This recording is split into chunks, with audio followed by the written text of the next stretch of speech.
Bonsoir à tous et bienvenue si vous nous rejoignez sur la nouvelle chaîne ivoirienne. Merci de suivre ce nouveau numéro de NCI 360, le magazine de la rédaction qui passe en revue l'actualité de la semaine. Semaine marquée par l'annonce des premiers résultats de l'appel à candidature lancé par le tout nouveau comité exécutif de la Fédération ivoirienne de football FIF en vue de recruter le sélectionneur de l'équipe A des éléphants et son adjoint à un an de la CAN à domicile.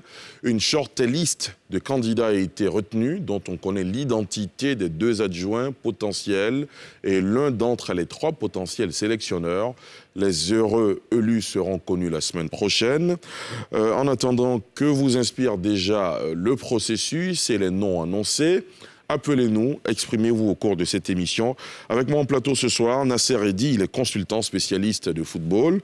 Eric Babou, consultant ex-footballeur international.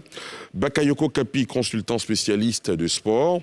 Docteur Ngata Régis, enseignant à l'INPHB, vice-président de l'IFCA, International Football Club d'Abidjan. Et Freddy Aka, journaliste spécialiste des sports. Bonsoir à vous, messieurs. Merci d'avoir accepté notre invitation. Bonsoir. Bonsoir. Yassine Idriss Diallo, vous le savez, a lancé un appel à candidature pour le choix du sélectionneur de l'équipe A et de son adjoint.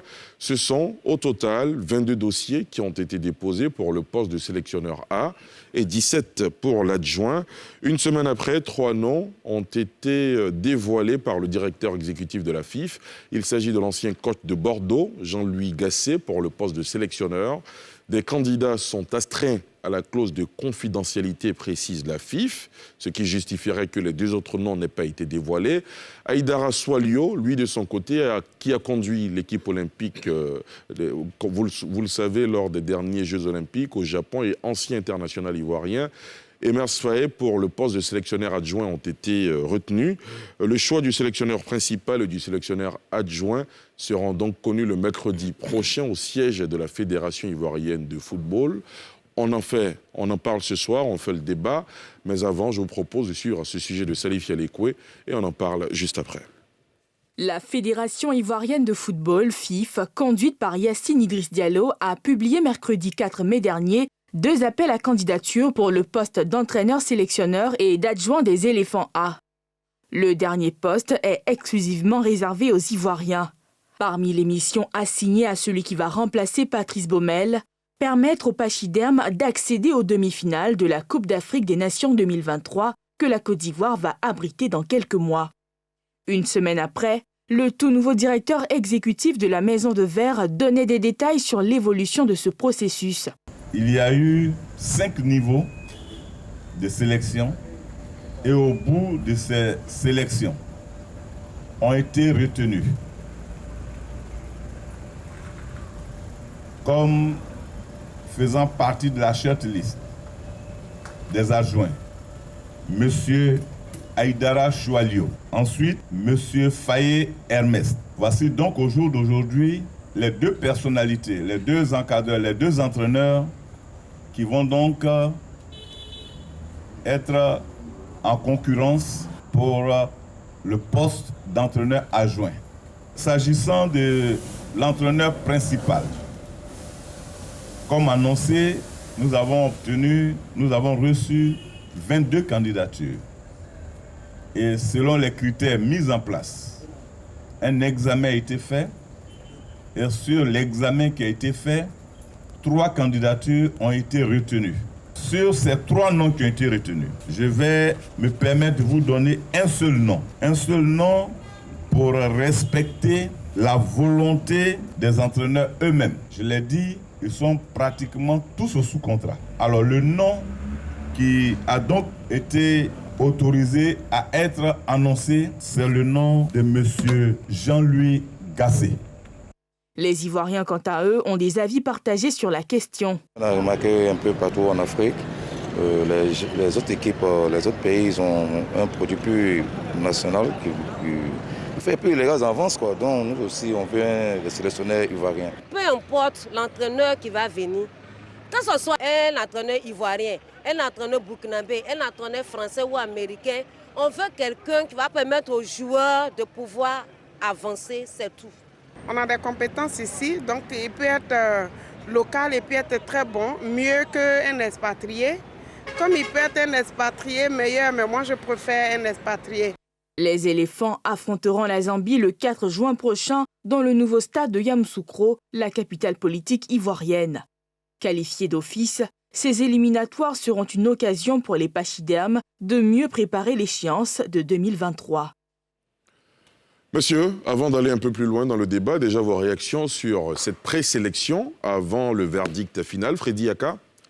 Bon, verdict final, nous l'attendons tous. Ben, moi, cette affaire de confidentialité, ça me dérange un peu. Pourquoi? Ben, il faut avoir le courage de Julen Lopetegui, qui a signé au Real de Madrid pendant qu'il était avec l'équipe nationale d'Espagne. La sélection espagnole, oui. Là, la Fédération royale espagnole a décidé de le laisser tomber et de continuer avec un autre entraîneur. Si tel est que le projet ivoire les intéresse vraiment, ben, qu'ils soient assez courageux pour dire on s'engage, pas avancer en ayant le masque. Non, moi, je ne conçois pas comme ça. D'accord, vous vous prononcez là sur les deux noms qui n'ont pas été dévoilés, et sur les noms qui ont été dévoilés, notamment ceux des adjoints, Aïdala Choualio. Oui, généralement, quand un entraîneur vient, il vient avec son staff. Je ne suis pas pour cette façon de faire, franchement. Donc vous, le process vous pose un problème? Oui, tout à fait. D'accord, très bien. Docteur? Oui, Jean-Luc Gasquet, parce que c'est bien de lui qu'il s'agit. Bien sûr. Bon, il est connu sur la place internationale. Bon, il a eu même à diriger sur le plan international. Il était l'adjoint de Laurent Blanc de 2010 à 2012 en équipe de France. Donc je pense qu'il a quand même une expérience. Bon, mais c'est pas, comme l'a dit quelqu'un, c'est pas que l'entraîneur soit national ou expatrié, c'est pas ça le problème. Bon, maintenant, par rapport aux adjoints, moi, j'ai une préoccupation. Laquelle? Ouais, je ne voudrais pas qu'ils soient sous-payés par rapport à l'entraîneur principal. Pourquoi vous préjugez qu'ils seront sous-payés? Non, je dis, je ne souhaiterais pas. Parce que bon, souvent, les entraîneurs expatriés ont des salaires assez mirobolants et on voit que quand c'est un local, bon, c'est un peu... Est-ce que ce n'est pas mettre la charrue avant le bœuf? On a une nouvelle fédération qui vient de s'installer, qui lance un appel à candidature, qui essaie de faire les choses dans la transparence. C'est une manière de faire un appel à la fédération. Ah d'accord, très bien. D'accord. C'est bien entendu. Éric Babou? Oh, moi, déjà, le process ne me convient pas. Pourquoi? Simplement, je pense que tant dans le fond que dans la forme, il y a déjà problème. Déjà dans la forme d'abord. Dans la forme. On va dire, moi, j'estime que quand on est 2 fois champion d'Afrique, on a été une fois en finale, on n'a pas besoin de lancer un appel d'offres pour avoir un sélectionneur. Je pense que ça fait bizarre parce qu'un appel d'offres, on peut... Un appel à candidature, vous voulez dire? On peut se retrouver avec des candidats qui ne sont pas forcément celui qu'on souhaite.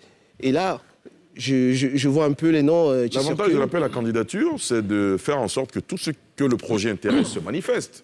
Oui, mais le souci, c'est exactement ce que je voulais dire. Je veux dire que quand on a cette compétence-là, on a ce vécu-là, comme une équipe comme la Côte d'Ivoire, on doit pouvoir avoir la capacité de dire, moi je suis dirigeant, je sais quel est l'entraîneur qui va convenir à mon équipe, le profil de l'entraîneur. Et donc, on doit aller le chercher. On peut avoir, un comité pour avoir quelques noms et puis aller chercher le sélectionneur qu'il faut. Mais quand on lance la candidature comme ça, il y a de fortes chances qu'on se retrouve avec un entraîneur qui ne répond pas forcément au profil dont on a besoin. D'accord. Nasser? Oui, mais première réaction? Oui, mais je suis tout à fait d'accord avec Babou Éric, parce que moi, j'ai un gros problème avec de la manière dont le process est mené depuis le départ jusqu'à maintenant. Que ce soit également dans la forme ou dans le fond. Voilà, dans la forme, on ne va pas revenir. Moi, l'appel à la candidature, franchement, ça me laisse très perplexe.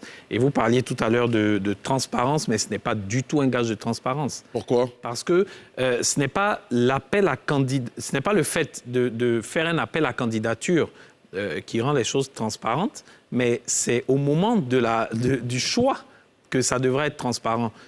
On nous parle de transparence, mais est-ce que vous avez les noms des 22 qui ont postulé pour le poste de sélectionneur principal? Non. Pour les 17 qui ont postulé pour le poste de sélectionneur adjoint? Non. Peut-être qu'au verdict final, on aura tous les noms. Qui? Oui, on attend encore. On est encore dans des spéculations, mais franchement, la transparence, elle est vis-à-vis de qui? Si c'est pour avoir une transparence au sein du comité qui est chargé de choisir le nouveau sélectionneur, bon, ça ne sert vraiment à rien. Vous auriez souhaité que la liste de tous ceux qui ont postulé soit dévoilée? C'est ce que vous dites? J'aurais souhaité qu'on ne passe même pas par un appel à candidature. Comment ça se passe dans les grandes nations de football, messieurs, vous qui êtes spécialistes de football? Bakayoko Capi, comment ça se passe par exemple pour la France, pour le Brésil, quand on veut choisir le sélectionneur national? On passe par l'appel à candidature, on passe par un autre moyen, et si oui, lequel? Alors, la grande différence entre ces grandes nations et nous, c'est le traitement de ces choses-là, sans la surexposition à laquelle nos pays africains se donnent en ce moment. Pour nous qui travaillons dans les entreprises, le choix du sélectionneur national, c'est un recrutement comme tout autre.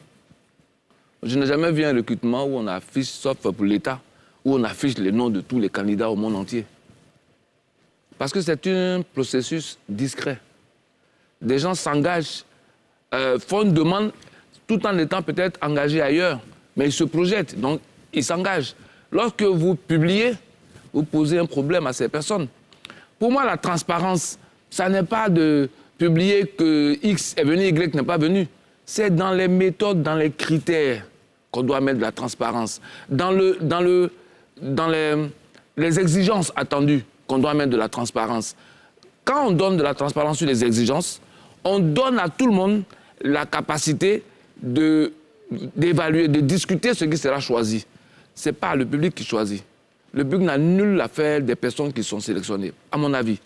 Donc, quand on a des personnes qui font acte de candidature, on ne publie pas leur nom. Cela ne sert strictement à rien.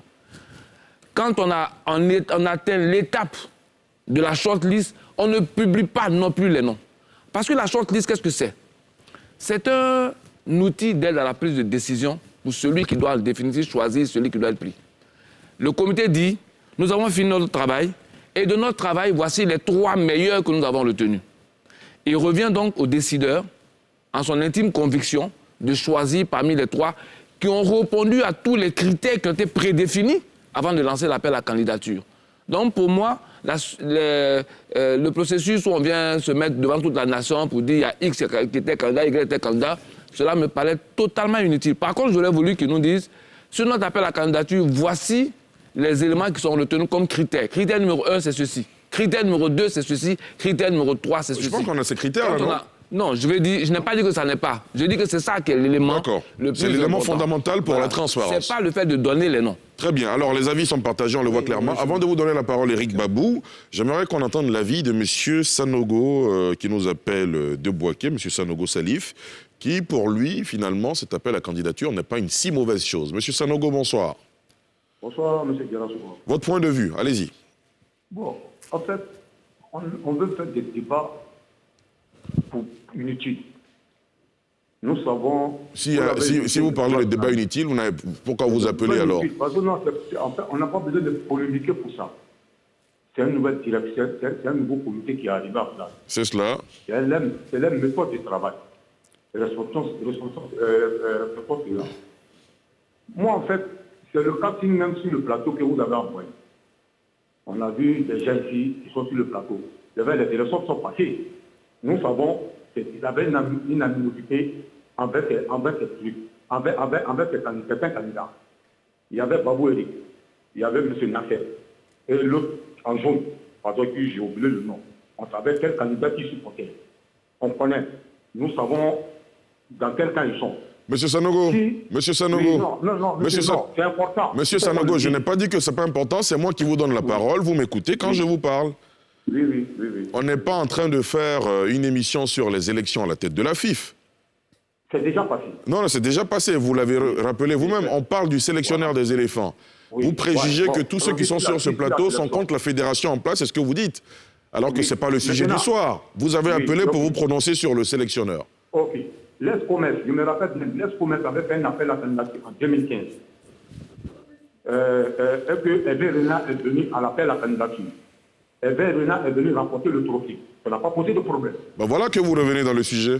Voilà. Non, c'est une manière de dire qu'au moins ce n'est pas une mauvaise chose en soi. D'accord, très bien. Ce n'est pas une mauvaise chose en soi. C'est cela. Hervé Renard a été sélectionné parce qu'il avait un appel à candidature. Donc ce que vous dites, c'est que l'appel à candidature a produit de bons résultats en Côte d'Ivoire. Ça produit de bons résultats. Très bien. C'est des journalistes, ils doivent le savoir. Très bien. Aujourd'hui, tous les grandes nations du football aujourd'hui passent par là. Hein? On va prendre un sélectionneur pour envoyer. On a pris un sélectionneur pour envoyer. Je me rappelle de Sabine Namouchi. On nous a dit qu'il n'avait pas de diplôme. Alors, mais si on va prendre des sélectionneurs pour venir, ils veulent candidater, pourquoi pas? Hein? C'est normal. Très bien. Alors, merci beaucoup, M. Sanogo. Allons-y à l'essentiel. Très bien. Très bien. On vous a bien compris, M. Sanogo Salif. Je rappelle que vous nous avez appelé de Boaké. M. Sanogo a sorti un peu les griffes. Éric Babou, allez-y. Oui, nous, on veut le rassurer. On n'est pas sur le plateau par rapport au fait qu'on supporte Pierre ou Paul. Et le débat, il est là, il est sain. On doit donner notre avis sur la forme, le fond pour choisir l'entraîneur national. Et c'est là où nous sommes. Donc, qu'il se rassure. On n'est pas venu pour attaquer une fédération. Non, non, non, pas du tout. D'accord. Alors, il disait quelque chose d'essentiel. Oui, je voulais rebondir Hervé dessus. Renard est venu à la tête de la sélection ivoirienne suite à un appel à candidature. Oui, et vous avez posé une question tout à l'heure. Oui. Vous avez demandé, est-ce que les grandes nations le font? C'est cela. Dites-nous. La France ne le fait pas. L'Italie, non. Les grandes nations ne le font pas. Donc, c'est un processus. Non, pas toutes. Les grandes nations le font. Du moins, si elles le font, c'est pas de façon... D'accord, je laisse Éric Babou terminer et je reviens. Allez-y, poursuivez. Voilà. Vous avez dit, est-ce que les grandes nations le font? Non. Je veux dire que globalement, les grandes nations ne le font pas. OK. Mais c'est un processus, c'est un choix. Maintenant, est-ce que ce choix-là, il peut être bon pour nous? C'est là la question. Il a donné l'exemple d'Hervé Renard. D'accord. Mais Yo Martial n'a pas été choisi comme ça. Yo Martial a gagné la Coupe d'Afrique aussi. Donc, c'est un contre-exemple. C'est pour dire, est-ce que cette façon de faire-là nous sied? Moi, personnellement, je dis, non, ça ne me convient pas. Simplement parce que cet appel à candidature, on peut avoir des candidats qui ne remplissent pas forcément les besoins dont on a besoin, le profil d'entraîneur qu'on veut. On ne l'aura pas forcément quand on lance un appel à candidature. Et je le dis pourquoi? Parce que quand on fait le diagnostic des besoins de l'équipe nationale, est-ce que c'est un entraîneur qui a le profil de Gasset, par exemple, puisque c'est celui qu'on connaît actuellement? Est-ce que ce profil-là, il convient aujourd'hui? On ira en profondeur pour décrypter justement le profil de M. Gasset. Oui. Ce que je disais, ça reprend la... Les grandes nations font toujours des appels à candidature, mais ça ne fait pas l'objet de la publicité que nous faisons aujourd'hui. Parce que les gens estiment que c'est des choix discrétionnaires. Ce sont des choix où il faut à la fois préserver la vie privée de ceux qui font acte de candidature et ne pas déstabiliser les équipes au travail. Donc, ils le font. Aujourd'hui, la France est déjà en train de choisir celui qui va remplacer Deschamps. Mais il y a on a un nom en tête. Exactement. Mais il y a Zinedine Zidane. Exactement, mais ça, c'est les rumeurs. Il n'y a pas un processus où on donne les noms des candidats, on donne tout le processus. Non, ça ne sert strictement à rien. Ce n'est pas ça la transparence. Ils le font et au bout du compte, ils vont expliquer la méthode et il sera peut-être certainement retenu. Mais le fait est que toute la publicité que nous faisons sur les noms des personnes, ça ne me paraît pas nécessaire. D'accord, Nasser. Mais donc, on n'essaie pas de nous faire croire que c'est un processus qui est organisé par souci de transparence. Mais on n'est pas au bout du processus. Est-ce que Bakayoko Kapi expliquait? Même du début du processus jusqu'au stade actuel. Mais j'ai moi, franchement, je vois rien qui nous donne un gage de transparence. J'ai même dit que ce n'est pas de la transparence, c'est de la surexposition. D'accord, très bien. Oui, Freddy? Il a parlé tout à l'heure de chaque nation a sa méthode. Hein. Et les Allemands, par exemple, en 2006, lorsque Jürgen Klinsmann, qui était l'entraîneur de la Nationalmannschaft, est arrivé jusqu'à l'étape des demi-finales battues par l'Italie 2-0 à Berlin, on savait déjà qui devait le remplacer, parce que Joachim Löw était en train de travailler déjà avec Jürgen Klinsmann. Et avant de connaître Jürgen Klinsmann, ça a toujours été comme ça avec la Nationalmannschaft de Franz Beckenbauer. Alors, la Nationalmannschaft, c'est une institution. Bah oui, mais je suis en train de dire que ça n'existe pas partout. En Espagne, lorsqu'il y a eu le passage del Maestro Luis Aragonés, par exemple, qui a gagné en 2008, et quand il devait se retirer, tout le monde savait que c'était Vicente Del Bosque.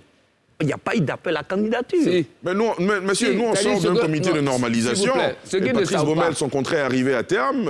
Une nouvelle fédération s'est installée. Donc, on ne peut pas avoir le même mécanisme, le même magnétisme avec l'Espagne ou l'Allemagne. Excusez-moi, M. Ali. Oui, ce que vous dites, excusez-moi, ce que vous dites, parce que vous êtes en train de nous dire quoi?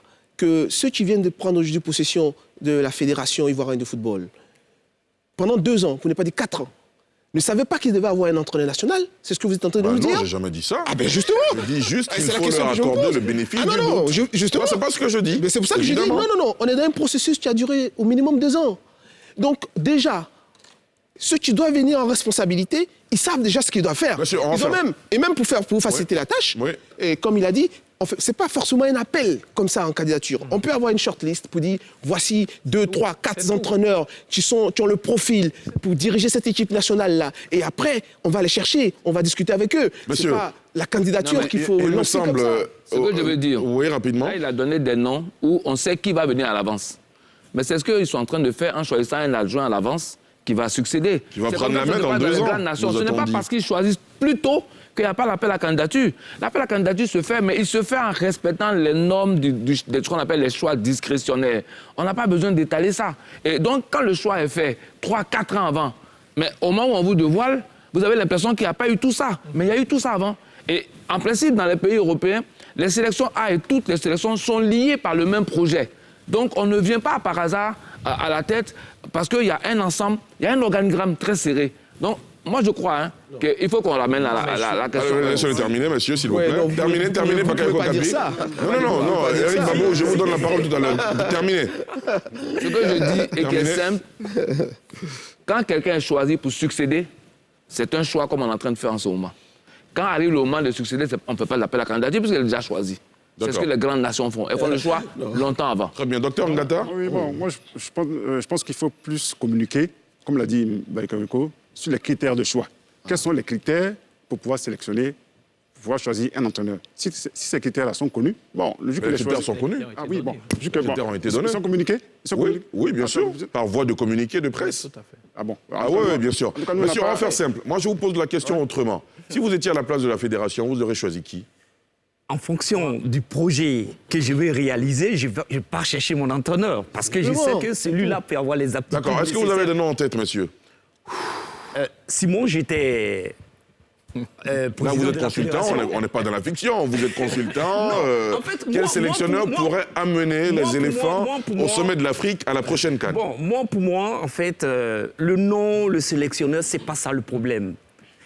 Quel est le système dans lequel il va fonctionner? Si vous nous faites venir même Luis César Menotti dans un système qui ne fonctionne pas, il ne va pas produire de résultats.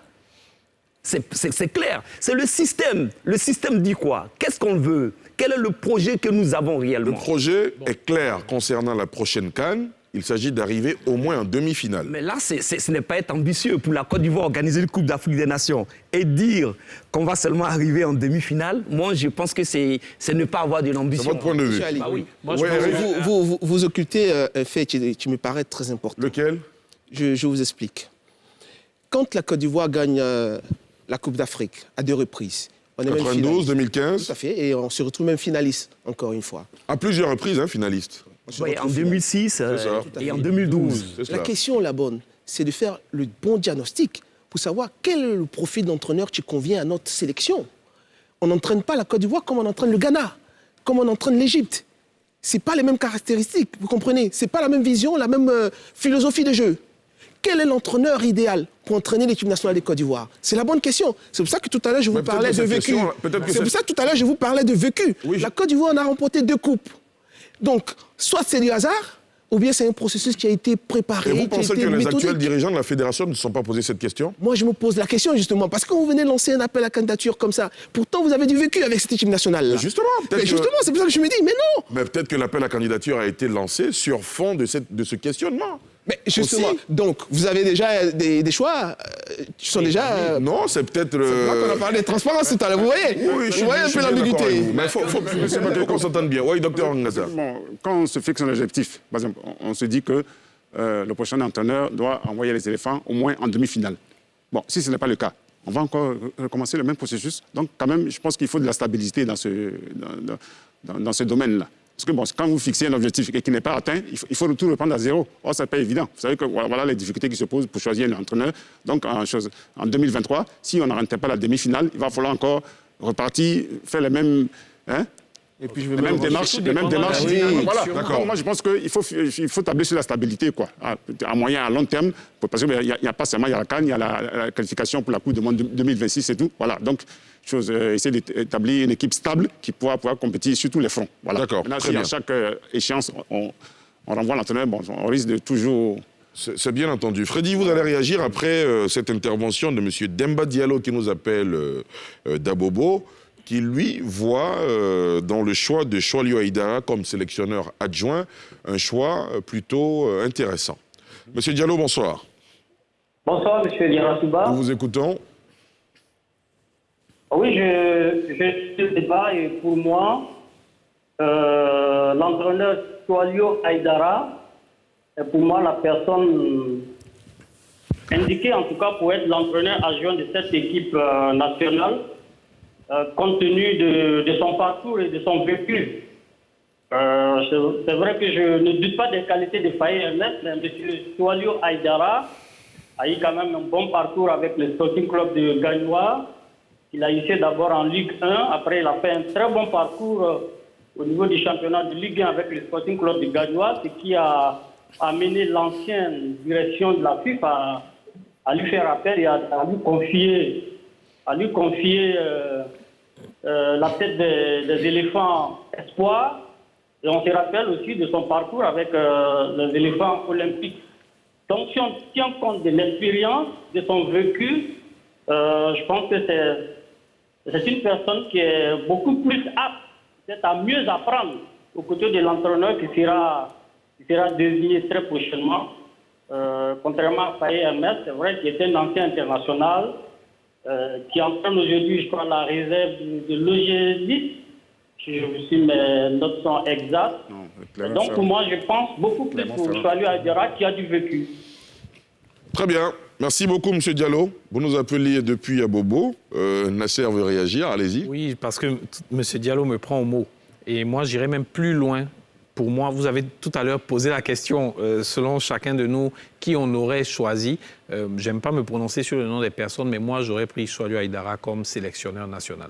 Voilà, parce que pour moi, il faut savoir mettre en avant les compétences qui ont su gravir tous les échelons des clubs. D'abord, il a pris le Sporting Club de Gagnoa entre 2013 et 2015, si ma mémoire est bonne. Ensuite, il a pris les U20. Ensuite, il a pris les U23. Il a été finaliste de la Coupe d'Afrique des Nations en Égypte U23. Il a guidé les éléphantos aux Jeux Olympiques à Tokyo il y a quelques mois, jusqu'en quart de finale avec de belles prestations. Donc franchement, pour moi, si j'étais aujourd'hui, mais je ne le suis pas malheureusement, à la place des dirigeants de la fédération, j'aurais pris Choalio Aïdara comme choix. D'accord. Messieurs, on va parler tout à l'heure des adjoints, mais revenons au sélectionneur A. Le nom qui a été retenu, annoncé pour l'instant, c'est l'ancien coach de Bordeaux, Jean-Louis Gasset. Force, faiblesse de Jean-Louis Gasset. Oui, Nasser. Jean-Louis Gasset, c'est un entraîneur déjà, je pense que c'est le plus âgé. En tout cas, le DEX a donné un seul nom, mais les deux autres noms ont quand même fuité plus ou moins. Jean-Louis Gasset est le plus âgé, sûrement le plus expérimenté. Vous dites des noms ont fuité, allez-y au bout de votre... On nous parle d'Antoine Comboiré et de Frédéric Antonetti. Voilà. Mais pour revenir sur Jean-Louis Gasset, c'est un coach qui entraîne depuis 1985, qui à l'essentiel de sa carrière a été cantonné au rôle d'adjoint. Moi, ça me pose un problème. Vous êtes à vous êtes à 27 ans, c'est ça, de carrière, et vous n'êtes même pas parvenu à prendre en main ne serait-ce qu'un top club français comme Lyon, Marseille, le PSG ou Monaco, quoi. Et je me pose beaucoup de questions sur ses réelles capacités. Et vu son âge très avancé, au niveau du physique aussi et tout ça, moi, ça me laisse perplexe en tout cas. D'accord. Oui, docteur Angata. Le dernier club pour rejoindre Nasser, le dernier club que Gasset a entraîné, c'est les Girondins de Bordeaux. C'est ça. Avec 13 victoires, 6 nuls et surtout 20 défaites. C'est ça. Bon, c'est catastrophique. Ça veut dire que, est-ce qu'il n'est pas arrivé à la limite parce que quand... Voilà, donc... oui, si je dois... Voilà, donc c'est... Le prendre, c'est peut-être prendre un risque. Parce que, je ne vois pas de garantie de succès. Il peut réussir, mais il n'y a pas de garantie réelle. Est-ce qu'il avait le même effectif que les nombreux talents qu'on a en sélection ivoirienne, par exemple? Bon, effectivement, l'effectif de Girondins de Bordeaux ces dernières années était un peu en deçà. Ça, il faut le reconnaître. Ben voilà. Oui, mais... Éric Gbagbo. Oui, moi, j'insisterai toujours. Comme je l'ai dit, il faut faire le bon diagnostic pour savoir quel est le profil d'entraîneur qu'il faut pour notre équipe nationale. Chaque fois qu'on va se tromper, ce sera chaque fois l'échec. Gasset, son profil, il me fait penser à Yo Martial. Yo Martial, il a gagné la Coupe d'Afrique parce qu'il avait des joueurs aguerris. Des joueurs, ils étaient dans moyenne d'âge, 27, 30 ans. C'était des joueurs qui avaient du vécu, qui étaient déjà mûrs. Ils avaient besoin de quelqu'un qui allait les tempérer, qui allait simplement les guider. Et puis ils sont arrivés au bout. Il a ce profil-là de Yo Martial. Est-ce qu'en face de lui, il a des joueurs aguerris? Il a des joueurs matures? Est-ce qu'il aura la capacité de booster ces jeunes-là qui, comme on le sait tous, on connaît les difficultés de l'équipe nationale. On sait pourquoi ces enfants ont des soucis. On sait qu'il y a l'indiscipline, il y a manque de rigueur. Est-ce que Gasset peut apporter cela? C'est pour ça que je dis toujours, si on n'a pas fait le bon diagnostic, on va toujours se tromper sur le remède. Est-ce que Gasset, il a le profil de l'entraîneur qui va venir se comporter comme Hervé Renard l'a fait, comme Zawi l'a fait? Et chaque fois qu'on a ce genre d'entraîneur avec ces jeunes-là, ça marche. Pourquoi est-ce que vous ne posez pas la question? Est-ce qu'on a besoin de faire un appel d'offres pour savoir que chaque fois qu'on a ce profil d'entraîneur-là, l'équipe nationale arrive au bout? On a besoin de faire des appels d'offres pour ça? Bon, d'accord. Freddy? Bon, pour moi, c'est... J'ai pas beaucoup à dire. Ce n'est pas l'entraîneur qu'il faut. C'est vrai que la Côte d'Ivoire nous a étonnés parfois. Quand on a eu Pierre Plemelding ou Patrick Parison, on peut te dire qu'on peut avoir aussi Gasset. Bon, ça, ce sont des coachs qui ne nous ont pas donné vraiment de très beaux souvenirs. Oui, Sabri Lamouchi, il est passé tout près vraiment d'un exploit au Brésil. N'eût été ce pénalty face à la Grèce dans les derniers instants. Ben bon, il a été peut-être éliminé en quart de finale face au Nigeria en 2013 pendant la Coupe d'Afrique en Afrique du Sud. Mais on est en train de parler de ces expatriés comme entraîneurs. Mais pourquoi ça ne pouvait pas être un entraîneur local qui devrait peut-être être le premier? Finissons déjà sur Gasset. Oui. Donc pour moi, Gasset, ce n'est pas celui qu'il faut pour la sélection de Côte d'Ivoire. On a un standing, ok, on a du vécu, il faut se projeter de l'avant, il faut rêver grand. Hein, et pour moi, Gasset, ce n'est pas l'idéal. Voilà. D'accord. Bakayoko Kapi? Pour moi, Gasset, j'ai un seul élément qui me paraît être un point faible. Le fait de n'avoir pas eu de vrai contact avec l'Afrique en termes de culture. Babou le disait tout à l'heure, il faut connaître ci, il faut connaître ça, mais je pense que l'élément clé, c'est de connaître notre culture et de voir comment on gère nos gamins, comment on gère suivant leur éducation de tous les jours.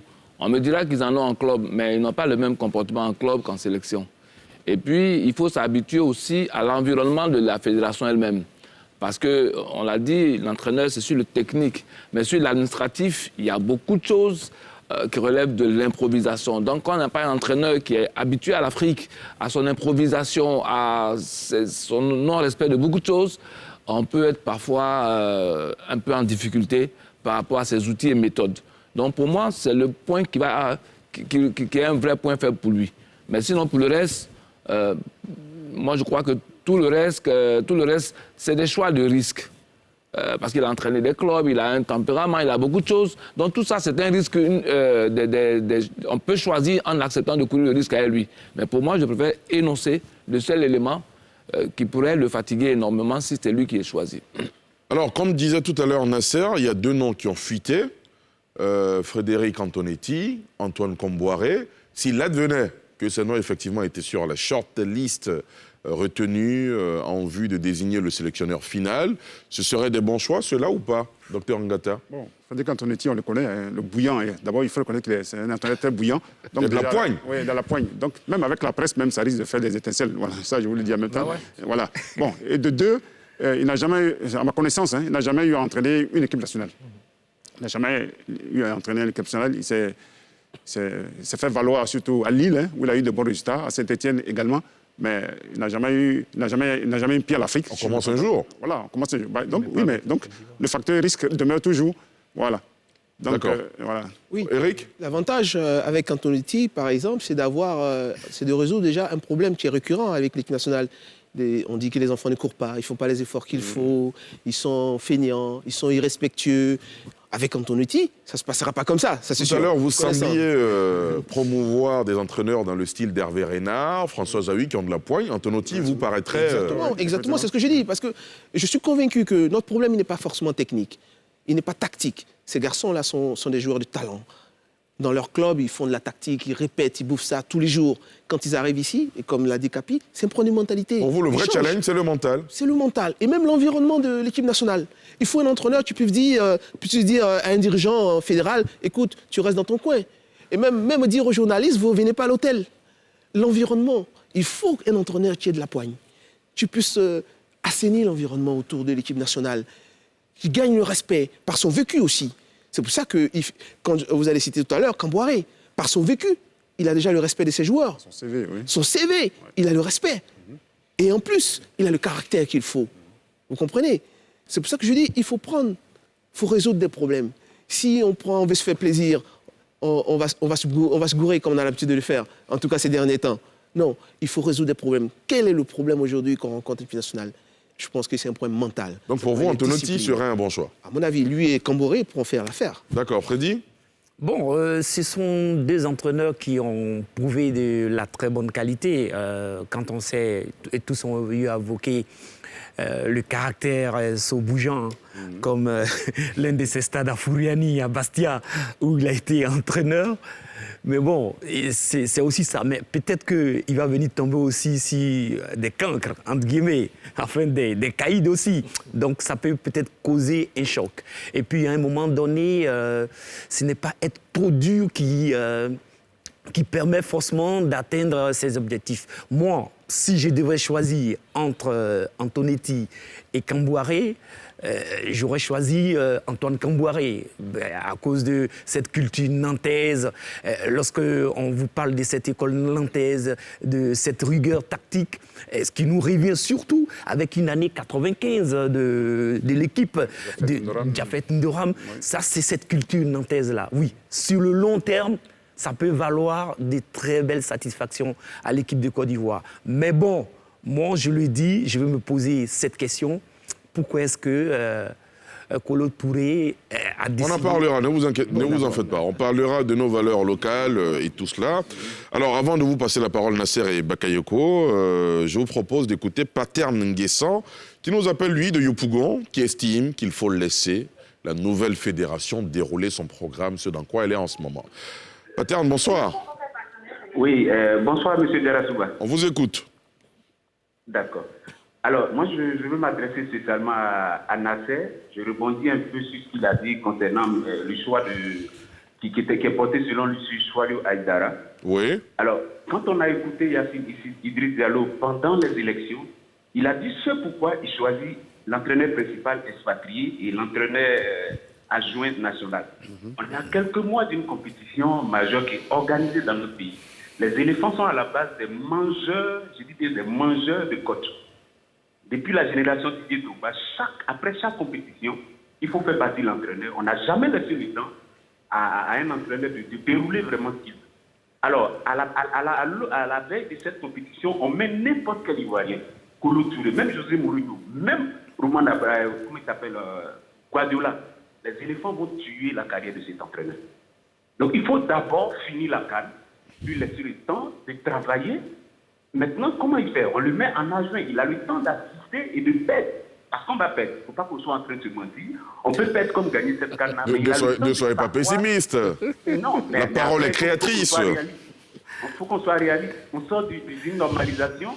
Ceux qui sont arrivés, tout n'est pas encore clair. Mettre Choualio Aïdara au premier plan, on est en train d'envoyer ce monsieur-là à la bateau. Ça, c'est une affaire. On est d'accord qu'il faut un national. Mais on le met, les éléphants qu'on connaît là vont tuer cet entraîneur. C'était ça. Alors, enfin, il est parti, mais évidemment, lui, il met en cause l'environnement et la mentalité, les attitudes de nos éléphants, Nasser. Mais il me permet de rebondir même sur on parlait tout à l'heure du process même et de cette catégorisation-là qui a été faite. Il a bien dit, le président Yassine Idriss Diallo a dit qu'il souhaitait un entraîneur expatrié comme principal et un entraîneur local comme adjoint. Ça a été nuancé ensuite dans le courrier qui est d'appel à candidature.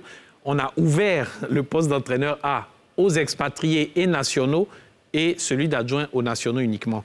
Mais vous savez, moi, je suis contre la catégorisation. Absolument. Je suis contre la catégorisation pour plusieurs raisons. La première raison, c'est que quand on dit catégorisation, il y a forcément discrimination. Et la discrimination, quand elle est basée sur la race ou sur la religion ou sur l'opinion politique ou sur le genre, c'est proscrit même déjà par la loi, par le Code du travail. On ne met pas de balises quand on lance un recrutement sur des bases raciales, nationales, religieuses, etc., et tout ce que vous voulez. Et deuxièmement, pourquoi je n'ai pas aimé ce rapport-là qu'on a fait entre les expatriés et les locaux? Parce que, franchement, il faut qu'on arrête d'infantiliser quand même les entraîneurs locaux. En quoi est-ce qu'un expatrié aurait plus de poigne qu'un entraîneur local? Rien ne nous le dit. Parce que quand le monsieur qui a appelé tout à l'heure de Yopougon nous dit oui, on va brûler l'entraîneur au moindre échec à la CAN, mais attendez, vous ne faites pas confiance à nos entraîneurs locaux? Non, il faut qu'on arrête. À un moment donné, il faut savoir leur donner des responsabilités. On en a donné à tous les entraîneurs locaux qui sont passés. Je pense que même jusqu'au... Bon, Kamara Ibrahim peut être considéré comme français, je ne sais pas. Mais en tout cas, tous les entraîneurs locaux à qui on a donné cette équipe nationale, j'en connais pas beaucoup qui ont déçu, quoi. D'accord. Bakayoko Kapi? En fait, moi, je crois qu'il faut qu'on cherche à voir quel est le vrai projet de cette fédé. Parce que quand je regarde, en proposant qu'il y ait un adjoint local, l'idée, c'est peut-être sur le long terme de travailler avec le local. Il n'y a aucun doute. Ça a été dit. Okay. C'est-à-dire que de mettre un local en adjoint et de le faire monter en puissance et pour que 2 années après, ils deviennent le sélectionneur A. Ça a été clairement dit. Je ne sais pas, mais moi, je rappelle juste les faits. Allez-y. En fait, poursuivez. Je pense qu'ils estiment que la gestion de la sélection A, compte tenu des échéances, parce que c'est très proche, la CAN 2023. Oui, on parle de court terme, là. Exactement. Ils préfèrent prendre peut-être quelqu'un de plus aguerri. Donc, en ouvrant à l'international, il y avait des chances d'avoir quelqu'un de plus aguerri. Mais moi, je trouve que le fait d'avoir montré qu'ils allaient donner la liste, je pense qu'eux-mêmes, ça a limité la candidature d'entraîneurs de renom, d'entraîneurs de qualité. Parce qu'il y a beaucoup d'entraîneurs qui n'ont pas envie de s'exposer sur ce genre de méthode où on expose leur vie. Ils sont dans des contrats, ils sont sur des projets, ils sont sur des éléments. Ils ne vont pas se mettre sur une liste où, finalement, ils vont être en difficulté là où ils sont. Donc, je pense que l'idée d'avoir un entraîneur expatrié d'une grande expérience pour gérer le court terme et un local pour gérer le long terme, c'est une très belle idée. Mais la méthode n'a pas aidé certainement à améliorer le choix à faire, parce que je pense que beaucoup de grands entraîneurs n'ont pas fait acte de candidature à cause de l'absolu transparence. Alors, vous ne vous êtes pas prononcé sur les noms de Antoine Comboiré et Frédéric Antonetti? Pour moi, ils ont tous le même handicap que je viens de citer tout à l'heure. Ils connaissent pas bien l'Afrique? Ils connaissent pas bien l'Afrique. Et puis surtout, quand je regarde notamment Comboiré et Antonetti, ce sont 2 entraîneurs qui, même en France, je n'ai pas, sauf erreur de ma part, de traces de vécu en équipe nationale ou ailleurs. Donc, alors que c'est 2 environnements différents.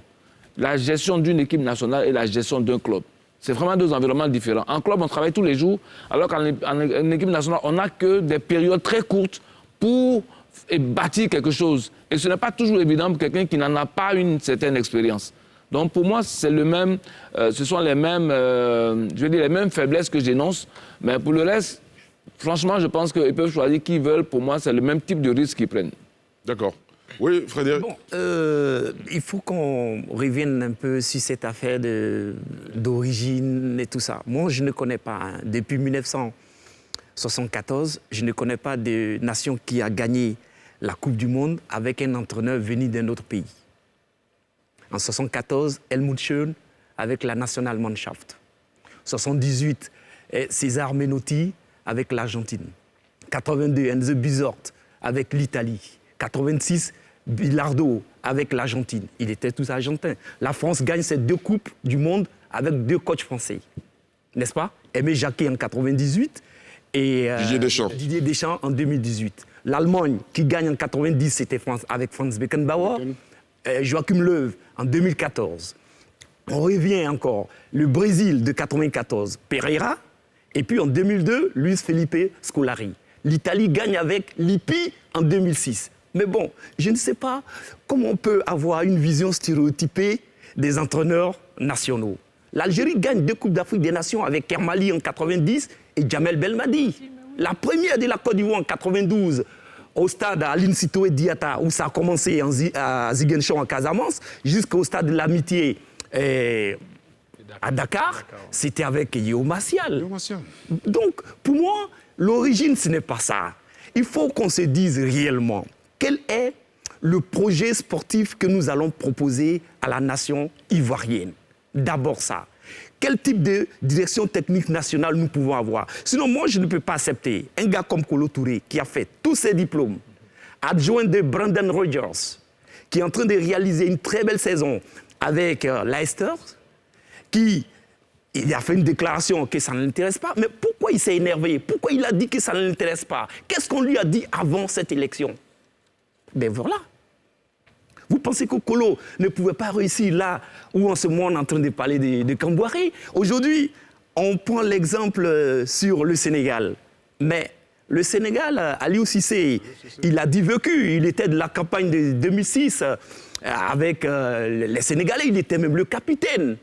Il est venu. C'est vrai qu'au départ, c'était un peu difficile, mais il a eu des résultats encourageants, notamment une place de demi-finaliste, en 2019, n'est-ce pas? Il a perdu la finale contre l'Algérie. Tout à fait. Et puis, il était en Coupe du Monde. Donc, il entretenait l'espoir. Aujourd'hui, on est étonné que le Sénégal puisse gagner. Moi, je dis, et je le répète, je ne suis pas friand des one-shots. Je suis pour le planning, je suis pour la projection. Il faut qu'on revienne aux valeurs, il faut qu'on revienne à la conception, il faut qu'on revienne sur le long terme. J'ai bien envie de vous prendre au mot sur ce que vous avez dit sur la chute de votre développement, mais on en reparlera juste après cette courte pause.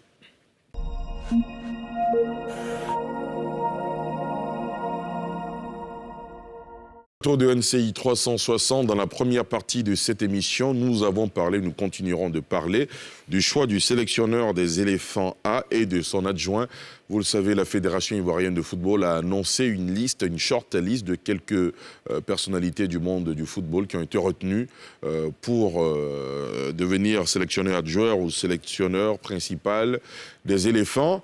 Et tout à l'heure, Freddy Aka, avant la pause, vous avez enfoncé une porte déjà ouverte sur le cas de nos locaux qui ont le potentiel pour devenir sélectionneur A de cette équipe des éléphants. Vous parliez du cas Kolo Touré, par exemple. Bakayoko Kapige, il me semble que vous vouliez réagir. En fait, le critère de la nationalité, beaucoup de gens pensent qu'il faut le placer en première position. C'est là où il y a une exclusion. Par contre, ce que je crois, lorsque le président Idriss commence par dire qu'il veut mettre un expatrié en A, au plan de la communication, je ne l'aurais pas conseillé de dire de cette façon. Il aurait pu dire, je vais choisir un entraîneur de haut niveau, expérimenté, et lui adjoindre un local pour que cela contribue à la formation des locaux.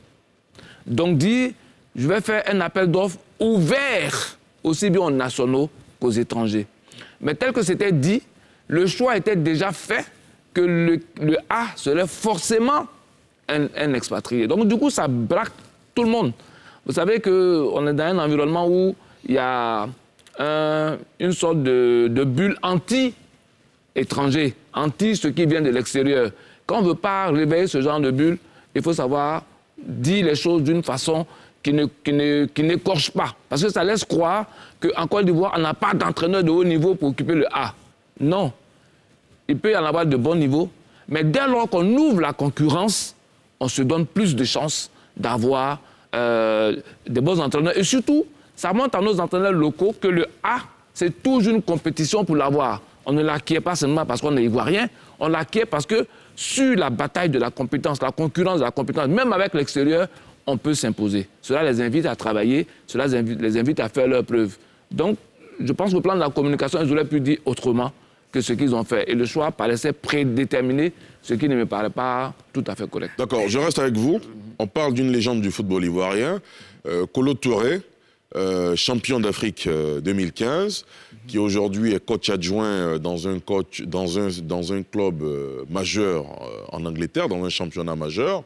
Est-ce que vous pensez qu'il a les compétences, vous qui parliez de compétences tout à l'heure, pour tenir la sélection A? Alors déjà, je retiens qu'il n'a pas encore pris un club en tant qu'entraîneur principal. Et ensuite, qu'il n'a jamais travaillé avec une sélection en tant qu'entraîneur.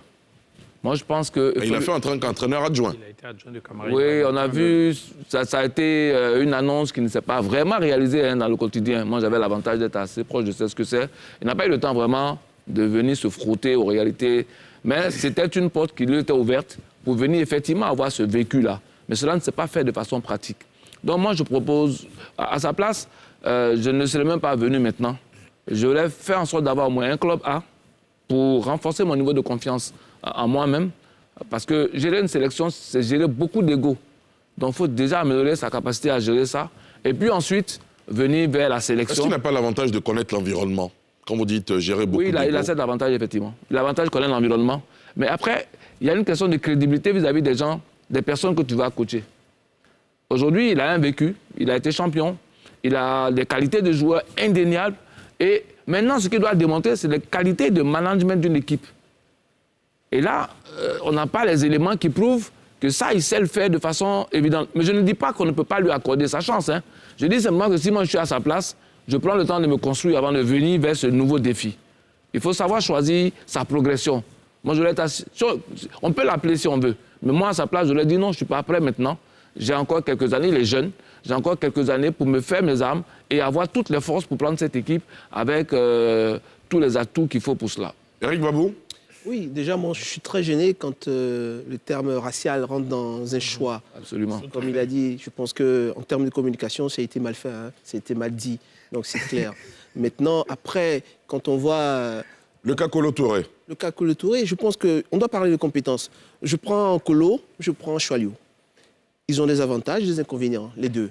Vous prenez Choalio, on vous dira que Choalio, est-ce qu'il maîtrise le système? Tous ces joueurs sont des professionnels. Aujourd'hui, tous les joueurs qu'on a en équipe nationale sont des professionnels. Ils ont une façon de s'entraîner, ils ont des méthodes d'entraînement. Est-ce que Choalio maîtrise cela?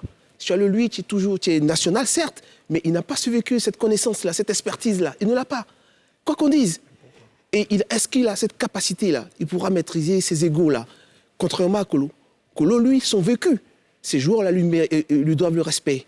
Vous comprenez? Donc ce vécu peut plaider en sa faveur par rapport à Choalio. Choalio qui n'a pas ce vécu d'ancien joueur, de champion d'Afrique. Donc vous voyez qu'on mettra les deux, chacun a ses forces et ses faiblesses. Vous comprenez? C'est pour ça que je dis, moi, je pense qu'on doit parler du profil de l'entraîneur et des compétences. Ce n'est pas la couleur de l'entraîneur qui est vraiment important. Quel est l'entraîneur capable de nous faire gagner une Coupe d'Afrique, de nous faire remporter cette Coupe-là? Est-ce que Kolo Touré pourrait nous faire gagner une Coupe d'Afrique? Je pense que Kolo a beaucoup d'avantages. Parce que, un, il aura le respect de ces joueurs-là, par son vécu. De deux, il a l'expertise parce qu'il est dans un club professionnel. Donc ces joueurs-là qui sont là-bas avec eux, ils ont, si vous voulez, la même façon de s'entraîner au quotidien, ils ont les mêmes méthodes, ils ont la même méthodologie. Donc déjà, il a cet avantage-là. Et puis, il a fait des années quand même à pratiquer un grand club. Donc, il a une expertise quand même. Donc, il pourra. Parce que le critère de l'âge, de la jeunesse, pourquoi pas? C'est existé, on avait des entraîneurs qui sont arrivés tout jeunes et qui sont allés gagner des choses. Donc je ne pense pas que ce soit un handicap pour lui. Maintenant, il faut qu'il ait envie. Il faut que, comme on l'a dit, il faut qu'on lui donne l'envie aussi de prendre cette équipe-là. Parce que s'il se retire, il doit avoir forcément des raisons. Et limiter l'équipe A aux expatriés, je pense que ça a dû... Des raisons qui me semblent être connues par Freddy, qu'on va interroger tout à l'heure, parce que dans son développement, il a effleuré un tout petit peu. Docteur Angata, réaction? Oui, d'abord, concernant... le choix d'un sélectionneur local ou expatrié, bon, quand vous prenez l'histoire, hein, comme l'a dit Freddy, ils sont pratiquement à égalité. On a eu une CAN avec un entraîneur local, Yeo Martial. On a eu une finale de CAN avec un entraîneur local, Zaïf François. Et on a eu une finale avec un entraîneur expatrié, Henri Michel, en 2006. Et on a eu une CAN avec un entraîneur expatrié, le 8 février 2015, avec Hervé Renard. Bon, donc ça veut dire que, bon, franchement, quand vous regardez l'histoire, ils sont 50-50. Donc, Actuellement, prendre un entraîneur local, moi, ça ne me gênerait pas. Franchement, ça ne me gênerait pas. Parce que nous sommes à 400 jours de la CAN. Bon, c'est vrai que le chantier est énorme, mais je pense qu'il faut prendre un gars qui a déjà la main de la pâte. Et Choualio, par exemple, c'est un bon exemple. Maintenant, concernant Kolo Touré, comme l'a dit Kapi, c'est un bon choix, mais je préférais, si j'étais à sa place, je l'ai fait mes preuves dans un club, avoir des résultats et revenir en équipe nationale. Pour moi c'est un peu trop tôt. Il faut qu'il fasse. Parce que, bon, vous savez, pour éviter d'éventuelles spéculations, parce que quand on prend quelqu'un, on dit, mais bon, il a gagné quoi avant? Son CV, Lamouchi n'avait rien gagné avant. Oui, mais justement. Donc, vous avez eu les discussions qui ont suivi par rapport au choix de Lamouchi. Voilà. Donc, pour éviter ce genre pour éviter ce genre de discussion-là, il faut faire quand même mettre la main à la pâte ailleurs, dans un autre club, dans un club, 2, 3 ans, 4 ans, et venir en équipe nationale. Vous êtes plus solide, vous êtes plus armé, à mon avis. Gabriel Lamouchi, Patrice Baumel, Baumel en tant qu'adjoint de Hervé Renard, mais personnellement lui-même, si on veut aller dans le développement que vous faites tout à l'heure. Freddy Aka, vous disiez tout à l'heure dans votre développement, c'est peut-être des mots qui vous ont trahi, mais vous disiez que Kolo Touré s'est énervé. Oui, mais son communiqué a laissé transparaître son état d'esprit. Si tel est qu'on lui demandait de venir apprendre, il aurait accepté ce poste d'adjoint en Côte d'Ivoire. Mais moi, j'ai dit, quand on parle trop d'expérience, c'est à croire que beaucoup d'hommes n'ont pas lu le Cid de Corneille, aux âmes bien nées. La valeur n'attend point le nombre d'années. C'est tellement clair. Philippe Troussier, quand il débarquait ici à la tête de la secte Mimosa, il avait quel vécu? C'est pareil pour Hervé Renard qui est resté dans les bottes de Claude Leroy avec les Black Stars Ghana avant qu'il puisse aller gagner cette Coupe d'Afrique des Nations avec les Chipolo Polo Boys. C'est arrivé. Donc, il ne faut pas se mettre des œillères. Non, moi, je ne vois pas ça comme ça. La Côte d'Ivoire a reçu quelque chose d'extraordinaire avec le passage d'Henri Kasperzak. Il est venu seulement en 6 mois. Il a récupéré une sélection qui venait d'être éliminée de façon lamentable. Là encore, c'est l'un de nos problèmes de la sélection nationale. À quelques semaines d'une rencontre aussi capitale contre le Nigeria à Surulere Stadium, on chasse Philippe Bernat aussi, on ne sait pourquoi. C'est pour ça que je parlais tout à l'heure du système. Et c'est le système qui projette le futur. C'est le système qui donne des résultats. Bon, il est venu, Kasperzak, il a réalisé quelque chose d'exceptionnel. Je pense que son second, c'était Timothée Vassuleman, non, je pense bien. Oui, je pense bien. Ouais. Oui, en 94, en Tunisie, on tombe les armes à la main face au grand Super Eagles du Nigeria. Mais quand on te parlait de ce Nigeria de 94, c'était la crème. Mais les emmener jusqu'à l'étape des tirs au but au stade El Mensa, la Côte d'Ivoire a peut-être à le faire. La raison est peut-être un peu du côté de nos clubs qui étaient quand même au firmament. La SEC Mimosa pouvait se taper la poitrine d'aller jouer n'importe quel gros match sur n'importe quel terrain africain. Pareil pour l'Africa Sport d'Abidjan et puis quelques professionnels, notamment Magui qui était du côté, je crois, de l'Atlético de Madrid. Ouais. Serge Alain Magui. On avait des possibilités. Moi, je dis, et je le répète, il ne faut pas griller la 4 colo. On peut apprendre un enfant, quand on le met au monde, il commence par faire les 4 pattes. Il va s'élever, il va tomber. Il faut simplement de la patience et de l'indulgence. C'est vrai, nous autres, on est parfois un peu durs. Moi, par exemple, je reconnais que quand ça coince ou bien que je ne vois pas comme ça doit être, je vais toujours donner mon point de vue. Est-ce que justement, vous le reconnaissez vous-même, donc je vous l'attribue. Est-ce que, comme vous, d'autres personnes n'auraient pas été très dures avec un Kolo Touré à la tête de l'équipe nationale qui, par exemple, ne parviendrait pas à atteindre les résultats escomptés à la faveur de la CAN à domicile? Moi, je pense qu'on serait même plus indulgent avec Kolo. Je pense qu'on serait plus indulgent avec Kolo parce que c'est un enfant du pays. On sait qu'il n'a pas, évidemment, on le sait, il n'a pas le vécu, mais il a une certaine compétence à mettre en... Il va apprendre, il va avancer, il va faire ses 4 pattes, il va grandir avec l'équipe nationale. On va lui donner du temps. Voilà. Donc, c'est une projection qu'il faut avoir. Si on demande à Kolo tout de suite de venir remporter tout, je pense que ce ne serait pas logique. Mais quand on a un garçon comme Kolo qui côtoie les grands entraîneurs, qui est dans un grand club en Europe, qui a une certaine expertise, et qu'on lui donne du temps, c'est se donner une gage de réussite devant. On se projette devant. Je pense que c'est une carte à jouer. Moi, personnellement, si j'avais le choix, je n'allais pas hésiter. Je me serais lancé avec Kolo, pourquoi pas. Voilà. D'accord, très bien. Nasser? Moi, non. Moi, je ne me serais pas lancé dès maintenant. Et d'ailleurs, dès que les spéculations ont commencé à tourner autour du choix du futur sélectionneur, tout ça, moi, de mes avis personnels que je donnais, je disais non. J'espère vraiment qu'il pourra attendre, non seulement parce qu'il débute, parce qu'il est encore en train de faire ses examens et tout ça. Il a obtenu son diplôme de licence UEFA Pro, ça fait quoi, à peine un an? Juste à peine un an, donc il est encore en train de faire... Il n'y a pas d'entraîneurs qui l'ont eu en un an et qui ont prouvé sur le terrain. Moi, je veux avoir le CV de Haïdara. Donnez-moi le CV d'Haïdara, s'il vous plaît. Moi, je veux le CV d'Haïdara. D'accord. Terminé. On le laisse terminer et puis on revient à vous. Haïdara, même au-delà des diplômes, son CV. Franchement, il a gravi tous les échelons qu'il faut ici. Ici? Donc c'est une garantie? Mais oui. Non, on ne dit pas que c'est une garantie. Mais moi, je suis pour la mise en avant des compétences nationales qui ont fait leurs armes à tous les niveaux. Et naturellement, après avoir coaché un club... On peut vous dire que Kolo s'y a fait... Le standing de l'équipe nationale, vous ne le prenez pas en compte. Pas encore. Bon, terminé, allez-y. On a dit qu'il n'a pas encore coaché un club en tant qu'entraîneur principal.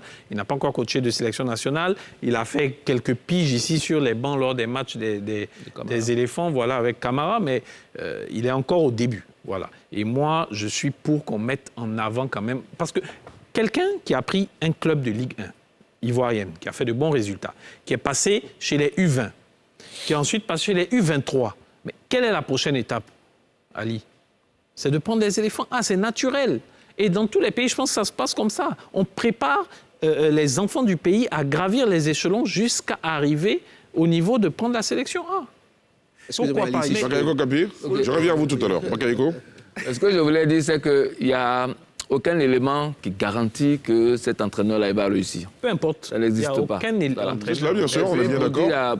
Pour parler à Freddy, tout à l'heure, quand on parlait de l'âge de Kolo, on ne le présentait pas comme un handicap, on le présentait plutôt comme un atout. Parce que dans un recrutement, vous avez deux parties. Vous avez le recruteur, vous avez celui qui est candidat pour être recruté. Il faut regarder l'intérêt des deux parties. Quel est l'intérêt pour Kolo aujourd'hui de se précipiter vers quelque chose qui vient naturellement vers lui? Il n'a pas à se précipiter. Il est en train de finir. Et on n'a pas dit qu'il ne peut pas. On dit simplement que le recruteur peut accepter de lancer le pari avec lui. Parce que tous les choix sont des paris sur l'avenir. Il peut dire, moi je fais le pari de la jeunesse de Kolo, de ce qu'il a vécu, comme dit Eric, en équipe nationale, il a un potentiel. Donc je vois un potentiel qui lui permet de gérer l'équipe A. Il peut prendre ce pari. C'est le pari que le Sénégal a fait à Aliou Cissé à l'époque. Exactement. Ils ont fait un pari sur la durée. Voilà, sur le long terme. Si on veut faire un pari avec Kolo, il faut le faire sur la durée.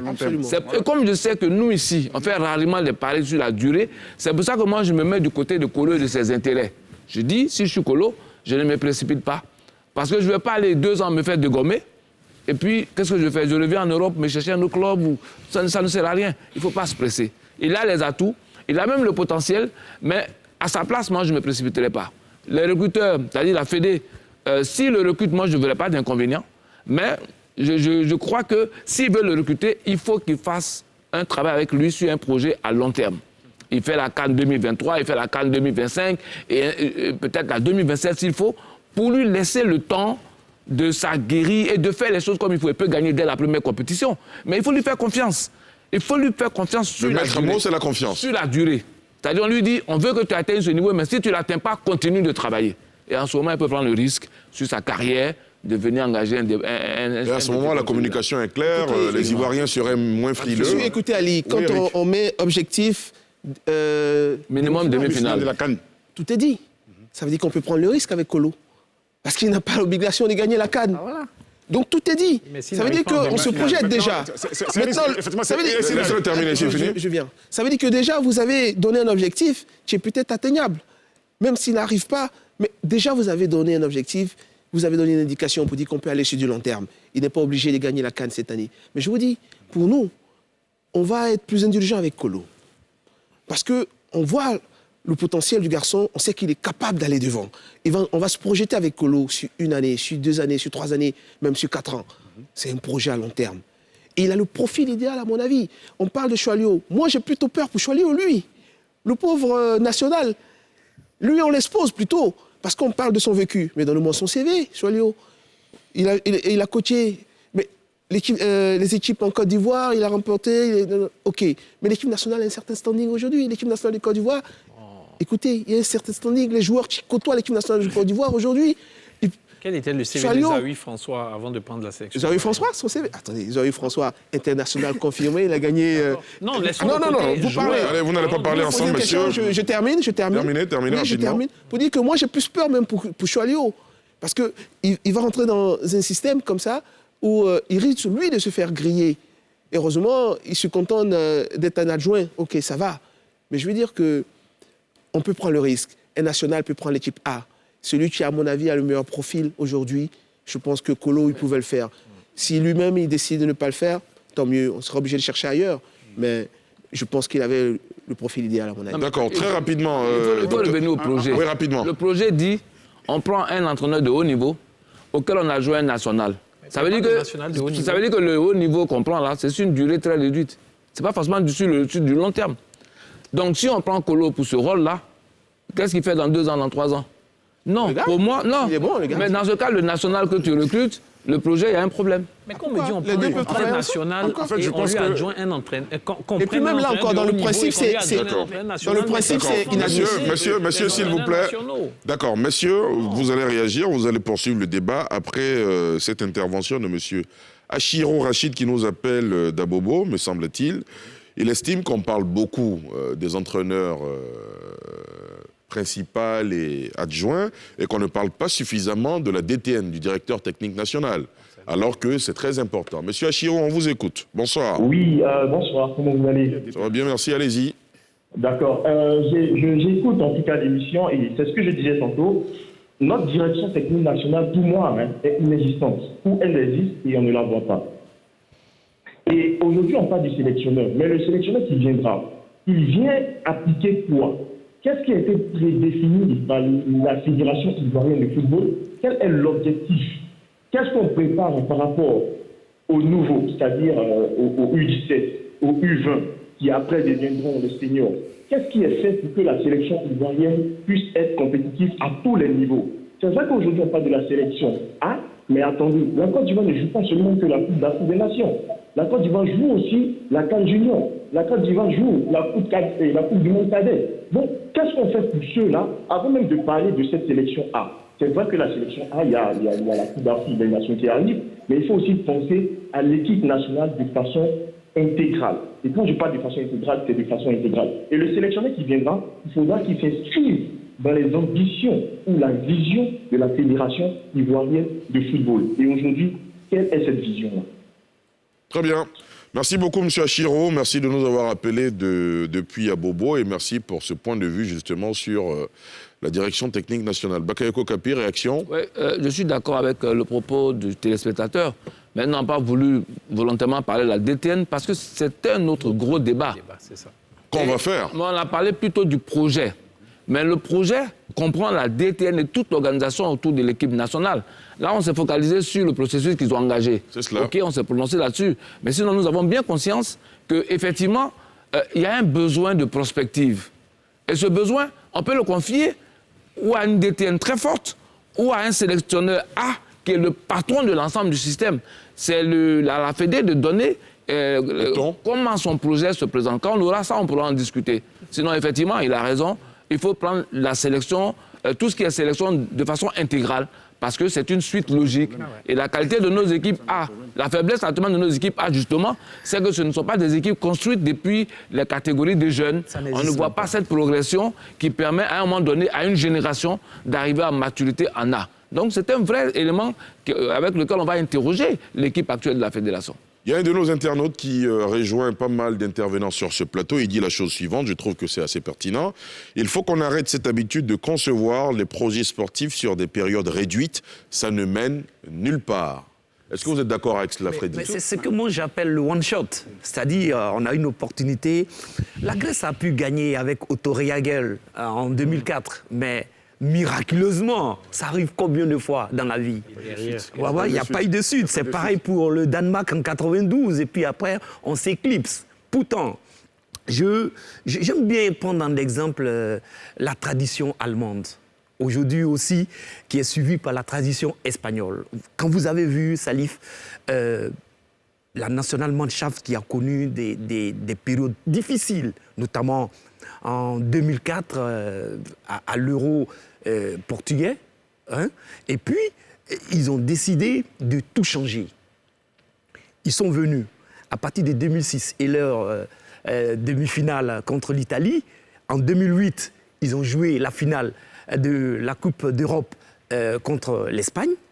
Oui. En 2010, ils sont éliminés, je crois, en demi-finale par l'Espagne, n'est-ce pas? En 2010. Coupe du Monde 2010. Coupe du Monde 2010. 4 ans après, en 2012, ils arrivent en demi-finale éliminés par l'Italie de l'Euro. Et en 2014, la consécration sur les terres du Brésil, avec à la clé le tremblement des terres de Belo Horizonte, un certain 7-1. C'est pour dire que... Et tout ça, de 2006 à 2014, qui était là? Joachim Löw, tout simplement. Donc on peut faire violence sur soi. Dire, par exemple, bon, écoutez, on va dans la projection, on va dans le futur. Et commencer, comme il l'a dit tout à l'heure, avec une DTN forte et une compétition des jeunes. Voici la clé pour la réussite. C'est en faisant jouer les enfants qu'ils ont de l'expérience, qu'ils se bonifient. Mais en Côte d'Ivoire, ça n'existe pas. Il n'y a pas de ligue des jeunes, il n'y a pas de compétition des jeunes. On forme nos équipes des jeunes comment? Alors, vivement que la nouvelle fédération qui vient de s'installer, encore une fois, il faut lui accorder le bénéfice du doute parce qu'elle vient de s'installer. On estime qu'elle suit cette émission et que tous les avis de tous les consultants sportifs seront pris en compte pour que le football ivoirien rayonne et puisse nous permettre de glaner beaucoup de lauriers, notamment des CAN et à domicile et à l'extérieur de la Côte d'Ivoire. Messieurs, dans la deuxième partie de cette émission, les quelques minutes qui nous restent vont nous servir à parler justement de nos internationaux, de leurs performances et contre-performances malheureusement. À l'international, on s'intéresse donc ce soir à leurs performances. Ils ont brillé cette année dans leurs clubs respectifs, oui ou non? Qui sont-ils? Qui sont les meilleurs? Je vous propose de voir ce sujet de Salif Yalikoué, on en parle juste après. Les internationaux ivoiriens ont-ils brillé cette saison? Une vue des tops. Sébastien Haller est champion des Pays-Bas avec l'Ajax. Il s'en sort avec le titre de meilleur buteur de ce club. Du côté de Yao Kwesi Gervais dit Gervinho, longtemps blessé, l'on note un succès également. Il a remporté le titre de champion de Turquie avec Trabzonspor, où évolue son compatriote Evrar Kwesi, champion de Turquie. Wilfried Zaha, à son tour, a tenu l'attaque de Crystal Palace en Première Ligue avec 13 buts en championnat, son meilleur total en club. Ibrahim Sangaré, grand artisan du bon parcours du PSV Eindhoven en Coupe d'Europe et de son titre de vainqueur de la Coupe des Pays-Bas. Les plus grands le veulent désormais. En Italie, Ahmed Traoré Diallo réalise une excellente saison avec Sassuolo, 7 buts et une passe décisive en 30 rencontres disputées. Il est même courtisé par Arsenal et Tottenham. Kessié, comme à son habitude, réalise une saison pleine avec l'AC Milan. Il est à 5 réalisations. Wilfried Sango aussi réalise une excellente saison à Torino. Pour sa première saison en Première Ligue, Maxwell Cornet a fait parler de lui avec 8 buts. Il y a aussi le capitaine d'Angers, le défenseur central Ismaël Traoré, qui a trouvé 4 fois le chemin des filets et délivré une passe décisive. En Belgique, Bayo Vakoun a inscrit 11 buts et délivré 2 passes en 16 rencontres disputées avec Charleroi, tout comme Christian Kwame avec Anderlecht, 8 buts et 7 passes en 29 matchs. Monsieur, on vient de voir les performances justement de nos internationaux. Nous sommes à quelques 2 ou 3 semaines d'une rencontre face à la Zambie, comptant pour l'éliminatoire de la CAN 2023. Quand vous voyez ce tableau des Ivoiriens à l'international, comment vous réagissez? Oui, docteur Ngata. Effectivement, comme vous l'avez vu, il y a beaucoup d'Ivoiriens qui performent, comme on dit, à l'extérieur. Zaha, Haller et tout ça. Bon, maintenant, je pense que pour le nouvel entraîneur qui sera élu, c'est de faire de la cohésion avec tout ce monde-là, essayer d'avoir une harmonie pour pouvoir avoir une belle équipe nationale. Sinon, il y a du monde, hein, surtout sur le front de l'attaque, avec les Zaha, Aller, tout ça, bon, qui peuvent apporter un plus à l'équipe nationale. Bon, maintenant, je voudrais souligner plus particulièrement le cas de Aller, qui performe à l'Ajax. Hein. Il vient de finir meilleur buteur, tout ça. Mais qui a des petits soucis. Je ne sais pas si on peut appeler ça comme ça, entre guillemets. Hein, extra-sportif non, des soucis sportifs. D'accord. J'ai l'impression qu'il ne réussit pas à réaliser tout son potentiel en équipe nationale. Vous avez l'impression que l'intégration n'est pas totale? Voilà, j'ai l'impression. Je peux me tromper, mais j'ai l'impression. Parce que bon, il est là avec l'Ajax déjà combien quelque chose de 64 matchs avec 47 buts. Hein. Voilà. Mais en équipe nationale, bon, il a, je ne sais pas, 4 ou 5 buts. Voilà. Donc, je ne sais pas quel est le problème qui se pose, mais on a l'impression qu'il n'arrive pas à extérioriser son potentiel en équipe nationale. Donc, pour le prochain entraîneur, pour le futur entraîneur de l'équipe nationale, il va falloir résoudre ce problème-là. Maintenant, quant à Zaha, bon, je pense que ce qu'il faut remarquer, ce qui m'impressionne chez lui, c'est sa régularité quand même. Hein. C'est-à-dire une dizaine de buts chaque année en Première Ligue, c'est pas rien. Et il maintient son niveau à un certain rang. C'est très bien pour lui. C'est aussi ça le rôle de sélectionneur, hein, que de tirer ses joueurs là vers le haut. Nasser. Oui, c'est clair que c'est son rôle. Même si certains sont déjà tellement à un niveau qu'ils ont, comme Babou Eric le disait en début d'émission, ils ont juste besoin de quelqu'un derrière pour paramétrer certaines choses, ou régler certains petits trucs. Mais moi, pour revenir sur les performances cette saison des footballeurs ivoiriens, tout a pratiquement été dit sur ceux qui ont été cités, mais je m'étonne du fait que le reportage ne se soit cantonné qu'aux joueurs évoluant en Europe. Il n'y a pas que les joueurs évoluant en Europe qui sont internationaux ivoiriens. On est bien d'accord. Voilà, et on a des internationaux ivoiriens qui, sur le continent africain et même en Ligue 1 de Côte d'Ivoire, ont performé cette saison. En fait, le reportage était anglais sur la fin de saison européenne. Oui, bon, ça correspond un peu aussi avec la fin de saison africaine maintenant, puisque les calendriers ont été harmonisés au niveau de la CAF. C'est cela. Du coup, en Afrique, vous avez Konaté Karim. De la SEC Mimosa. Oui, l'attaquant qui a 12 buts en 19 matchs de championnat, qui a marqué 10 buts en 12 matchs de Coupe d'Afrique. Mais c'est incroyable. Si c'était dans les années 90, il serait aujourd'hui la grande star de l'équipe nationale. Vous voyez, vous avez Fousseni Koulibaly, qui est le capitaine de l'Espérance sportive de Tunis. Vous avez Christian Kwame, qui a disputé cet après-midi la demi-finale de la Coupe de la Confédération avec le TP Mazembe aussi, qui performe, qui a été buteur même dans cette Coupe de la Confédération il y a quelques jours. Donc franchement, il ne faut pas qu'on se cantonne qu'aux joueurs ivoiriens qui évoluent en Europe. On est bien d'accord. Ali, moi, je pourrais rebondir sur ce qu'il a dit. On dit qu'en termes de qualité de joueurs, de toute façon, la Côte d'Ivoire, on a toujours eu des générations. On a toujours, en termes de qualité de joueurs, on a toujours eu. Voilà. Maintenant, la problématique, c'est de trouver la personne, l'entraîneur. Tu pourras faire en sorte que ces joueurs-là puissent jouer ensemble. Pour pouvoir atteindre les objectifs qu'on se fixe. C'est la problématique. Sinon, en termes de qualité de joueurs, on va, même en Afrique, si tu joues en championnat africain, maintenant, il faut relativiser un peu ce que Nasser dit. C'est vrai qu'ils ont de la qualité. Vous prenez Karim, il est le co-meilleur buteur. On peut aussi parler de Kader, le joueur de Korogo. Il a 12 buts aussi. Mais est-ce qu'aujourd'hui, ces joueurs-là peuvent tenir la dragée haute aux joueurs qui sont en équipe nationale de Côte d'Ivoire? On a un standing aujourd'hui. Il faut qu'ils continuent de progresser. On le souhaite. Je termine. Là, oui. On souhaite qu'ils progressent. C'est bien, c'est une bonne chose. Tous ces joueurs qui jouent le championnat ivoirien, qui sont dans les pays maghrébins, etc., qu'ils progressent, qu'ils continuent. Mais aujourd'hui, quand vous prenez seulement dans les grands clubs européens, vous avez pléthore de joueurs ivoiriens déjà qui performent. Donc ça veut dire que la sélection même déjà, c'est difficile. Et donc ces joueurs-là aujourd'hui, et c'est pour ça que je reviens encore au choix de l'entraîneur. Je vous dis, il ne faudrait pas qu'on se trompe sur le choix de l'entraîneur. Si on n'a pas celui qui va réussir à faire que ces joueurs-là vont se dépasser, sortir ce qu'on attend de cette niaque, cette envie de se surpasser pour la nation, on va retourner toujours dans nos travers. On aura du potentiel, mais on va s'arrêter toujours en chemin. Pour moi, le souci, c'est de trouver l'entraîneur qui a le bon profil. Sinon, en termes de qualité de joueurs, on a toujours eu, on en aura toujours. Rodi ? Oui, bon, c'est assez bien ce qu'ils ont pu réaliser. Le documentaire a été assez clair. On a l'occasion même d'avoir peut-être un troisième titre.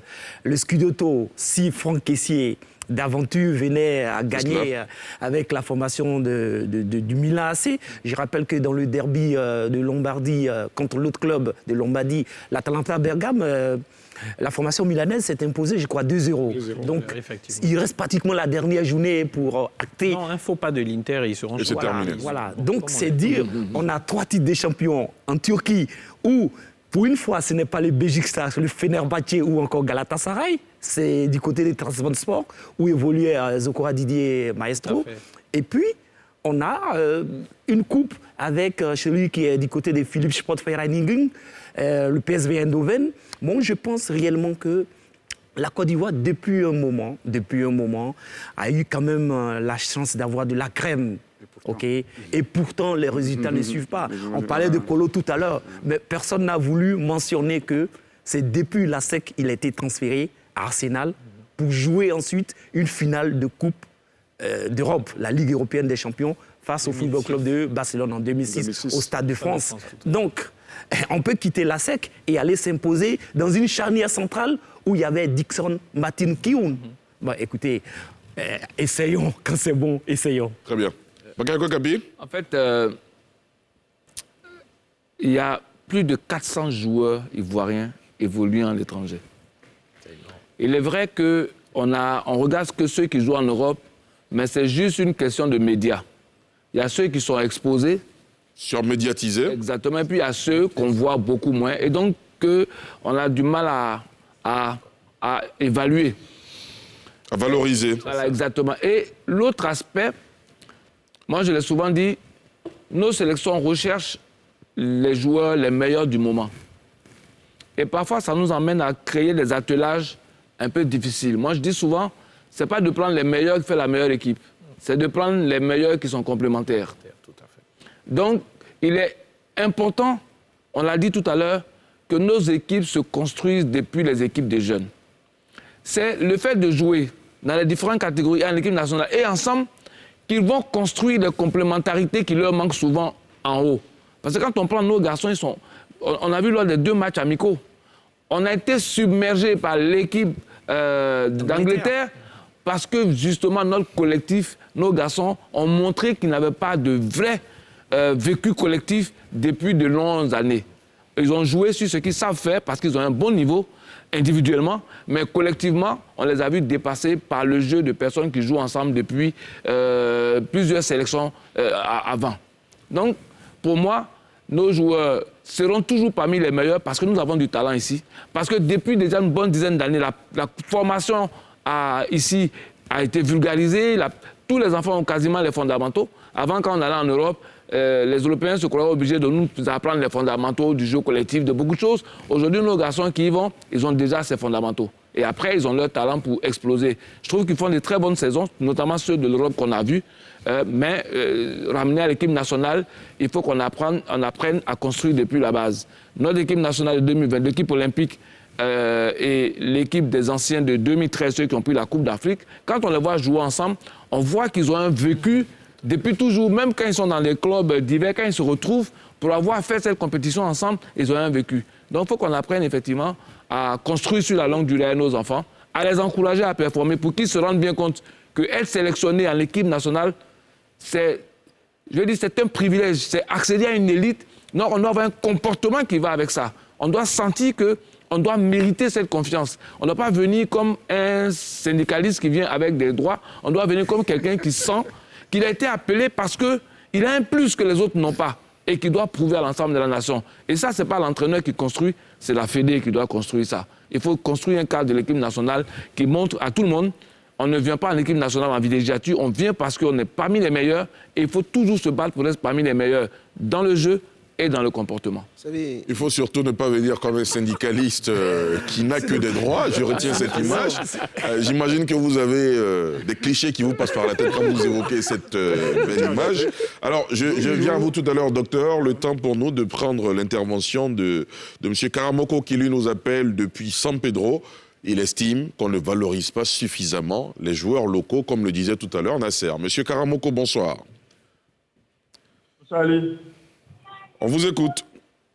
Oui, je voulais vraiment dire que tout à l'heure, on a écouté l'intervention des spécialistes sur le plateau. Oui.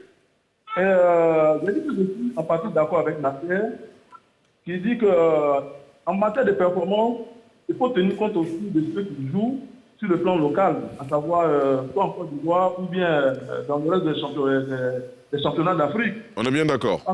Parce que je veux dire, l'équipe des jeux qui malmènent en Côte d'Ivoire ces dernières années est composée essentiellement de faux. On va me dire que ce n'est pas le même standing des championnats. Mais Nasser a dit tout à l'heure qu'on a un joueur qui est capitaine de l'Espérance de Tunis. Donc, ce qui veut dire qu'il joue dans un bon championnat. Il y en a qui sont aussi au niveau de CP Massambé. Moi, j'estime qu'en matière de performance, l'entraîneur qu'on doit avoir, on n'est pas obligé de prendre tous les joueurs qui jouent en Europe. Parce qu'il y en a certains points qui sont déficitaires au niveau de l'Europe. On a vu par exemple, pour les défenses, aujourd'hui on compte Bailly, mais tout le monde sait qu'Eric Bailly ne joue pas pratiquement à Manchester United. On ne peut pas se dire, bon, c'est un bon championnat, donc un joueur local ici, et dans un africain, pour pouvoir le suppléer. Je pense que l'entraîneur doit pouvoir faire cette complémentarité. On a des bons joueurs en Europe, c'est vrai, mais pas forcément à tous les postes. Donc, si on peut avoir un bon joueur dans un championnat local, que ce soit en Côte d'Ivoire ou en Afrique, qu'on peut l'ajouter aux talents qui nous viennent, par exemple de l'intérieur, en Europe, en Angleterre, en Espagne, partout, je pense que ce serait une bonne complémentarité. Pour vous, il faut trouver l'équilibre. On a de très bons joueurs, il nous manque seulement la mayonnaise qui doit prendre, voilà, en composant, et aussi avec le logo, et aussi avec les professionnels qui viennent de l'Europe. Très bien. En tout cas, merci à vous, M. Karamoko, d'être intervenu. Docteur Angueta, d'abord, allez-y. Pour rebondir sur ce qu'a dit le monsieur, effectivement, il faut compter sur les locaux. Mais moi, j'ai une doléance à faire. Si on compte sur les locaux, il faut que ces locaux-là soient compétitifs. Oui, parce que vous allez en Coupe du Monde avec des locaux, il faut quand même qu'ils soient à la même hauteur que les autres. Et pour rendre les locaux compétitifs, il faut rendre le championnat compétitif. Je suis d'accord. Voilà. Est-ce que c'est le cas? Oui. Est-ce que c'est le cas? Parce que enfin, bon, voilà. On va pas refaire le débat. En fait, on soit là. S'il vous plaît, monsieur. Non, j'estime que... C'est une doléance. Non, on est bien d'accord avec votre doléance. Ce que vous dites est tellement pertinent. On est bien d'accord qu'il faut relever le niveau du championnat. Mais le débat dans lequel on veut se lancer de nouveau, c'est de se poser la question, enfin, de l'évaluation du championnat actuel. Alors qu'on est bien d'accord que le contexte ne permet pas d'évaluer le championnat alors qu'une nouvelle fédération vient de s'installer. Je veux dire en une phrase. Pour l'utilisation des locaux, mais à condition que ces locaux-là soient compétitifs. Et pour les rendre compétitifs, il faut élever le niveau du championnat. Nous sommes à 14 équipes. Bon, c'est d'accord. Bakayoko Kampi. Ça veut dire que les locaux sont donc victimes du niveau de notre championnat.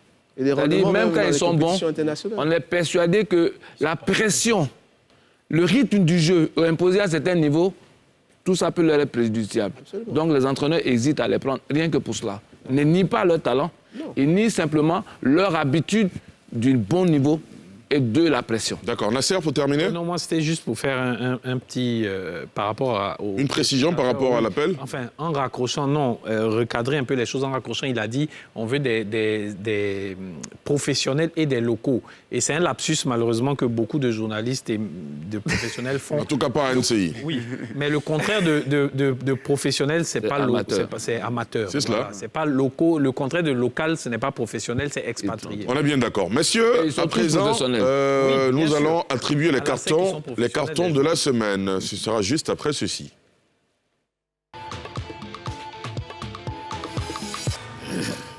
Freddy Aka, on commence par vous. Pas de course. Quelle couleur? C'est vous qui choisissez. Bon, d'accord. Le rouge, il est brandi pour l'entraîneur du COK qui s'est présenté sur son banc de touche avec le maillot du Football Club de Barcelone. Hier, donc carton rouge. D'accord. Le vert pour l'engouement qui est en train d'être capitalisé par la formation du LIS de Sansandra après les élections à la présidence de la Fédération ivoirienne de football. Donc carton vert pour la formation des LIS. Très bien. Vous avez terminé. Un avertissement pour l'équipe de la fédération qui a voulu créer la confusion en disant on va prendre un entraîneur de qualité, un expatrié, comme si ceux qui étaient ici n'avaient pas de qualité. Donc, mauvaise communication, avertissement, carton jaune. Entendu. Docteur Ngata, vos cartons? Bon. On peut ne pas en avoir aussi. Oui. Hein. Bon, moi, je prends le vert. Oui, pour qui? Bon, pas pour une personne précisément, mais parce qu'on a enfin un président de la fédération et on va commencer... On est revenu dans une situation normale. On va commencer à travailler, parce qu'il y a longtemps qu'on est en train de flotter. Bon, on a enfin un président, donc je donne le carton vert là, pour la nomination d'un président. Pas, peut-être, bon, ça dépend de chacun, mais au moins, pour que le travail... Au moins, la crise est terminée, la crise est derrière nous. On va commencer à travailler. Donc c'est déjà ça. Ouais. Très bien. J'ai pas de carton rouge. Éric Babou? Oui, le carton rouge, je donnerai, moi, au président du COK de Korogo. D'accord. Oui, parce que, comme il a dit tout à l'heure, je pense que si l'entraîneur se permet de porter un maillot d'une équipe étrangère sur le banc de touche, je pense que ça part de la vision même de là-haut. C'est donc carton rouge. Très bien. Carton vert, je dirais au public ivoirien, aux supporters. Parce que nous qui commentons les matchs de la Ligue 1, quand on voit des terrains pleins, c'est excellent. Le football, ça se joue avec des supporters. Et dans ces derniers temps, on voit un retour des supporters dans les stades, surtout quand ils se jouent. Donc carton vert pour les supporters ivoiriens et pour le lys. Très bien. Le jaune, l'avertissement, je donnerais, je dirais à la fédération de faire attention dans sa communication et dans ce qu'ils essaient de mettre en place. Il y a du bon, mais qu'ils fassent attention. Très bien. Nasser? Oui, donc carton jaune au comité chargé de choisir le sélectionneur, le futur sélectionneur donc, au niveau de la Fédération ivoirienne de football. On a eu droit, en tout cas, ça c'est mon jugement personnel, jusque-là, à un processus tiré par les cheveux. J'espère qu'à l'annonce du nom, au moins, la face sera sauvée. Ensuite, j'ai 2 cartons verts. Donc, le premier à l'attention de Soalio Aïdara. Et donc, je l'ai dit et je le répète, pour moi, il méritait cette place de coach numéro 1 des éléphants dès maintenant. Et deuxième carton vert encore, je reviens sur ces joueurs-là ivoiriens qui sont sous-médiatisés, mais qui évoluent dans notre championnat. On a parlé de Konaté Karim, on a parlé de Edinho Tapé du Bafing, de Atoula de l'ASEC. On parle aussi au niveau africain de Wawa Serge Pascal au Simba, de Christian Kwame, de Fousseni Koulibaly, etc. Carton vert à eux. Et très bientôt, je sais que les choses commencent à changer au niveau médiatique. Ça va changer. Ils seront plus mis en avant. Alors moi, je veux vous mettre à l'aise. Hein. Moi, il m'est arrivé de demander aux journalistes de la rédaction de faire des reportages, de mettre en valeur les locaux et tout ça, mais souvent on se heurte à des difficultés. Donc nous, à NCI, on a envie de les valoriser, il faut juste qu'on nous ouvre les portes. Je le dis juste en passant. Bakayoko Kapi, on termine avec vos cartons. Bon, je voulais donner un carton vert à l'ensemble du jeune public aujourd'hui qui fait mouvement vers les stades.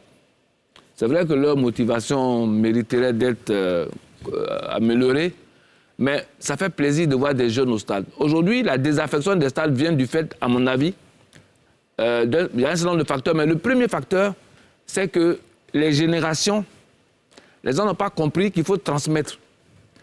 Les vrais supporters de l'ASEC, de l'Africa, ceux qu'on a toujours cités, ils ont la cinquantaine, la soixantaine aujourd'hui. Ils n'ont pas transmis à plus jeunes. Donc aujourd'hui, quand on regarde la jeunesse qui a un engouement aujourd'hui pour le football, ce sont ceux de 20, 21, 22, 25. C'est ça le football. Il faut arriver à attirer la jeunesse parce qu'aujourd'hui, l'offre de divertissement en Côte d'Ivoire est énorme. Et donc, pour moi, le carton vert, je le donne aux jeunes pour dire intéressez-vous à notre football local parce que c'est cela qui va lui permettre d'être parmi les meilleurs dans le monde. Si vous n'êtes pas présent, le football, il sera quelque chose de... Donc, aimer le football, c'est vrai, aimer des personnes, mais commencez à aimer déjà le football lui-même. Et puis, venez au stade d'abord pour cela. Carton jaune pour les dirigeants, mais c'est en fait une sorte d'appel que je leur lance. Les spectateurs sont leurs clients. Il faut que chaque club ait une politique de conquête des spectateurs pour ces matchs. Il ne faut pas compter simplement sur leur nom pour dire que les gens viendront. Il faut aller vers les gens. Il faut proposer. Moi, je vois par exemple le jeune club de Abobo, soit l'FC, leur président peut perdre son âme. Il avait mis une politique avec les communautés et tout. Donc, quand Abobo joue, il y a un monde fou qui se déplace parce qu'ils ont réussi à créer un lien avec un public. Donc, j'invite tous les autres présidents à faire pareil. Le football, c'est un spectacle et il ne vaut que par le public qui est là. Merci à vous, Bakayoko Kapi, Nasser, merci Freddy, merci Dr Ngata, merci Eric Babou, merci d'être venu sur ce plateau. Carton vert à vous tous, carton vert également à nos téléspectateurs et autres internautes qui nous ont suivis tout le long de cette émission. Rendez-vous dimanche prochain pour un autre numéro de NCI 360. D'ici là, je vous souhaite de passer une excellente soirée.